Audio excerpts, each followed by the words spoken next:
Well, hello there, and welcome to A Film a Day with me, Jordan Woodley. Well, if you ever want to question whether, at least on some occasions, I film these, watch the film, and record the video on the day that it's released, hopefully this is an indication of the diligence in which I treat this series, because this is a selection based on incredibly immediate news.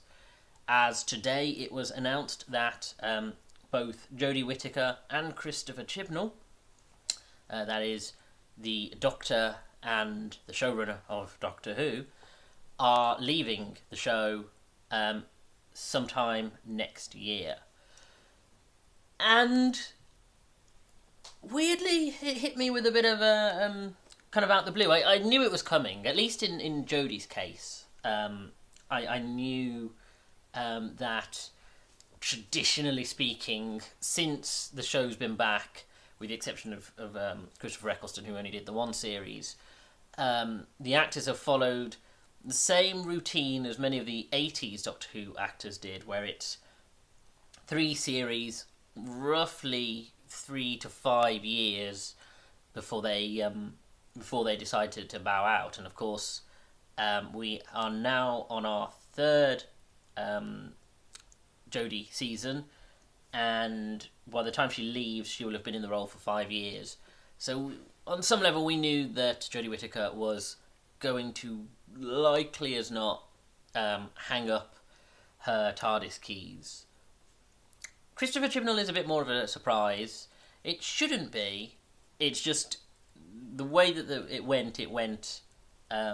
Russell T Davies, who did 4 years, Stephen Moffat, who did 8 years, and now Chris Chibnall will have done 5 years. So it's not like he's leaving incredibly early, but the other showrunners, of course, did 2. Each did followed the span of 2 Doctors, whereas he will only have followed the span of 1. But there's nothing wrong with that. There's nothing, if they feel, as they've stated, that their story they wanted to tell has come to an end and they want to pass it on to the next era, that's fine with me. I think there were some really interesting ideas that were explored through this Doctor, and I think, we've really pushed some boundaries in terms of, what the character can be and the storytelling style. I don't think it always worked. There were certain story decisions that Christopher Chibnall tried that just didn't work for me. But I'm really glad that the female Doctor was a huge success, and I'm hoping that's sort of a mark of, the fact that the Doctor doesn't always have to be a white man. Anyway, I could spend the whole video gushing about Doctor Who generally, because of course it is my mastermind subject, and it's a topic which I could basically talk about endlessly. But with the news, I thought I would slightly reroute my schedule of films, and focus on a themed episode based around this breaking news. And it was a bit of a choice, really, because obviously I could have chosen something like Day of the Doctor, or I could have chosen the 96 movie with Paul McGann, both of which are close to my heart for different reasons. But as much as I am a huge Doctor Who fan, I did still want to stick to the ethos of this, what this series is about, which is examining film, looking at the history of filmmaking and storytelling, and how cinema has evolved from its inception to now, and looking forward. And I think indulging myself in something as just watching a Doctor Who feature might not, to me, have felt like it justified that purpose. And so, like I said, I could have watched the TV movie, but I thought, well, let's actually try and make this worth discussing, something that actually is interesting to discuss, which is, of course, Gordon Fleming's 1965 Doctor Who and the Daleks movie. because this is such a strange beast, really, between this and its sequel, Daleks Invasion of Earth 2058? 2059, sorry. Because, okay, so Doctor Who came into existence in 1963, November 23rd. This was released in 1965, which means there was a 2-year window in which Doctor Who came into existence, became popular, the film was commissioned, and then was produced and released, which is a remarkable turnover for something that there was no assurance that Doctor Who was going to be this huge success. In fact, if you watch the docudrama, An Adventure in Space and Time, for a long stretch it was held together with ticker tape and gum. So the fact that it struck the nation and they wanted to see this sort of adaptation of it for the big screen, again, it's kind of remarkable. Its existence is almost anomalous. There aren't many cases where you see a popular TV series and within 2 years they don't just make a film, they make a film that's entirely separate from the TV series, running parallel to it. So of course this has Peter Cushing as the Doctor, and I remember, this is the strange thing for me, is as a kid, of course, I started watching Doctor Who from about 1998. Seems to be a date that sticks in my memory. And I remember, obviously, watching lots of Doctor Who on UK TV Gold for nearly a decade before it came back to television. And then I was also acutely aware of the Peter Cushing movies, and I definitely saw them at some stage because I have distinct memories of them. But when I was a younger Doctor Who fan, I was such a purist that I hated the idea of these two films that have nothing to do with Doctor Who continuity. They don't make sense within the Doctor Who larger universe. And if you watch, this one is more traditional adaptation with some caveats. But if you watch Dalek Invasion of Earth 2059 AD, it possibly has more of a sense of humour about what Doctor Who is and the world in which it exists than a serious fan like me was happy to sort of settle with. And like I said, I just had this real chip on my shoulder about non-canonical stuff and what counts and what doesn't. And then I grew up and I realised, you know what? Doesn't matter. I've been a huge fan of Big Finish. I'm always finding out about new and different ways Doctor Who is sort of being told through comics and novels and, fan films. And again, like any franchise, as I think I've discussed several times, franchises, storytelling like this should expand and grow and sort of be out of the control of any single person, any single entity, so that it sort of lives in the imaginations of anyone who wants to sort of jump into it. And that's kind of what this is. I mean, okay, it is a little bit of a cash grab. Because so what Doctor Who and the Daleks is it is a practically shot-for-shot adaptation of the second Doctor Who serial of all time. The second serial called The Daleks, which introduced the Daleks. And it's... I mean, okay, I'm possibly being a little bit glib when I say shot-for-shot, but frankly, it's as close as, because watching this now, like I said, I have a much more sort of flexible idea about, what's in canon and what's not and what's important. And so I kind of wanted to watch this to also get that sense of, maybe I'll have a lot more fun with this and I'll see things that I didn't when I was younger. And I'll just get a real kick out of this alternative universe version of the story. Yeah, I kind of wish I'd, on some respects, as I was watching this, I kind of just wish I'd rewatched the Daleks, because this story hits almost the same. As soon as they arrive on the planet, Skaro, this almost has the same plot beats. And even some of the same dialogue, some of the way the scenes are structured.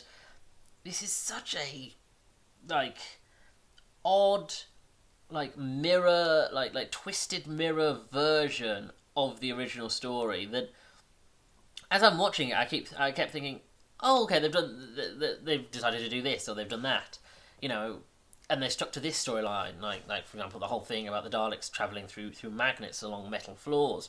It's an interesting idea. You know, or you know, they're sort of going into the history of the Daleks and the Thals and the millions of years of war and history that they have, and yet all that's left are these metal machines and these sort of pacifist farmers, and it's you know, and you think, okay, so they really are trying to double down on the story, even to the point where there's this really interesting fact about the Daleks story where, as part of the plot line, they take the lid off one of the Daleks and pull the creature out of it, hidden within a coat, throw it to the ground so that they can sort of steal the casing. And in the original story, there's this very, very strange thing where the camera, as they're going off, pans to the coat, zooms in to imply there's something disturbing and mutated. And almost Mandela effect, although it's not quite, but people say you can see what looks like some kind of black mutated claw. However, and this has been stated time and time again by production, by crew, by cast, everyone, it's an optical illusion. It doesn't exist. It's just the way that the coat landed cast an interesting looking shadow that looks like some kind of hand coming out. And in this version, they do that. They do exactly the same thing. They have this thing, they throw it over the creature, they throw it down, and they take off with the casing. But this time, yep, it's a mutated hand. It is just a mutated clawed hand, and you're like, oh, okay. Well, this takes a little bit of the mystique away from it. And so you have stuff like that where you think, okay, so this is clearly someone, you know, being directed and written by people who seem to love that story and actually really wants to capture that same spirit of it. But it's just less good. It's just less, you know, the Daleks felt like it had a real atmos to it. It has its real sense of, you know, looming terror and despair. And the black and white element probably really helps because it does create that atmosphere, whereas the Peter Cushing film kind of wants to put more brightness and colour and, you know, Doctor Who at this time, this is 1965, which the TV serials were still in black and white. So they wanted to make this sort of spectrum, full 60s colour. And I don't know, for this story specifically, it kind of takes the sinister nature of it and makes it a little bit campier and a little bit more goofy. And so, unfortunately, when there is threat, it's kind of, I don't know, it's lacking something. But like I say, they desperately want to keep it, like, the story beats the same. Even though, because the characters are different, and I'll come to that in a second, it means certain decisions that are made are slightly weirder. Because, okay, the story about the Daleks, like I say, almost shot for shot. The Doctor and his companions, and this is where it's a really strange thing, because you have this version, Doctor Who, is not the Doctor as we understand him in television up to from 1963 to now. This is a man named Doctor Who is a human, who is a scientist, with his two granddaughters, Barbara and Susie. And Barbara is sort of a teenage. You've got Susie who's a little girl, and Barbara who's a teenager, and Barbara's boyfriend Ian. Which, okay, the Barbara Susan Ian thing doesn't really matter. I mean, in the original series, Barbara and Ian are all three of them are aged down for this. So Susan is closer to the age of Barbara, and Barbara and Ian are teachers rather than, you know, and they're not related to the Doctor. And the Doctor is not a human scientist named Doctor Who, obviously. So that's really strange. It's a really but again, to simplify the story for an audience who might know Doctor Who, but not, you know, considering that this might be a one-off film, make them human, make him just a kooky scientist, give it more of a Hammer almost like, as opposed to Hammer horror, more like Hammer sci-fi. You know, it really, the first section of this made me think of Quatermass. It has a real Quatermass type vibe to it, so it's sort of Doctor Who via that. So when they get to Skaro and the Doctor wants to explore, but everyone else wants to go home, which is similar to the original story, there's this whole plot line about the fluid link, and the Doctor saying, "Oh, the fluid link's broken, and we need to get Mercury to repair it." Now, back in the day of Doctor Who, the TV series, the Doctor then was slightly more sinister and mischievous and a little bit dangerous. So you didn't always trust him, and you thought, oh, like for example, in the first story, the very, very first Doctor Who story, he almost murders someone with a rock. So, yeah, you can understand him doing something like that. Whereas the Peter Cushing Doctor Who is this goofy, doddering sort of scientist who's clearly a genius, but also a little bit nuts. And so it just comes across as really dumb when he does that. Because he's like, oh, the only reason... Because he still lies and still says, oh, there's something wrong with the fluid link and we need to get Mercury, even though there's not. But when they then get poisoned by radiation poisoning and they're all dying, which again is what happens in both versions, really makes him seem really like selfish and idiotic, and it's just by chance that they survive, whereas it made more sense for William Hartnell's Doctor. I don't know. But stuff like that where you think, maybe you should have given this a bit of a rewrite. But as I say, this is the strange thing about it, which is it feels like they've taken the same script. They've given it this prologue to establish who Doctor Who is and made it different. But when you get into the story, it honestly feels like they've taken the same scripts with a few edits to it. And that's the weirdest thing of all. And unfortunately, and this is what I suppose is the tragedy of it, makes it kind of boring. It makes me kind of just want to watch the original Doctor Who serial. It's actually a really, really dry, poorly paced story where you think, oh, this could have done with a little bit more energy to it. The Daleks do have sinister moments to them, but the voice acting for them is barely listenable. Like, there's certain points where they're speaking so phonetically that every word is torture, and you just think, oh, this is really hard listening.